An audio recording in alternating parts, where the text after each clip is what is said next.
guys, Maga Thabo Bester kwenzakaleni again. Green ebusweni. I'm just like, what's going on? Ungathi uyi-cartoon.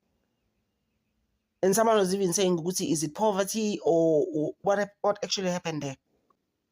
You know? I'm like, ukrimela ini. There is no need. It should just change after a year. Almost. I'm just like, what happened, sis? What did you do to your face? Ngapha uphela thusa ukhuluma into engazwakali. How she saw Thabo Bester ayizwakali leyo nto. It's too rehearsed. Yeah, she didn't have to do that to herself. Bandla bonke uMakanandipha has never really gotten a chance to speak. Ngibona ukuthi lo mama lo ubekhalela ngaphakathi. Abona thina mothers. Hayi sathwala thina shame. Ngasibona nje sihambe emgwaqweni. Uthi nje inkosi yami ba-strong naba abantu. Kunzima. Ngapha the dad was trashed also for just G going out there, and it's like ubevele ifuna le mali. It's greed and guys kunzima. Yes. I'm still going to talk about Peltus. My thing is that Showmax abamkhokhelanga if the time when they were just speaking to her uMaga Thabo Bester ngisabhizi noMaga Thabo Bester yazi nje ingiphatha kabi indaba yakhe. I'm just like akakholanga manje. Alright guys, they're supposed to pay this lady. Yazi umuntu uhlukumezekile ngaba uThabo Bester kamfuni because he feels ngila ngikhona because of you. I will never forgive you.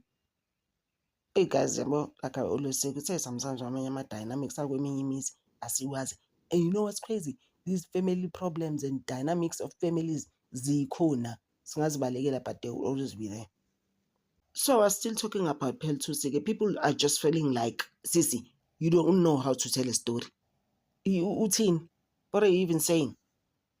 I think Peltus wasn't ready. I don't even know why is she in that documentary, because she can't relate her story. Azwakali stories ka Peltus, how they met and all of that. Akazwakali.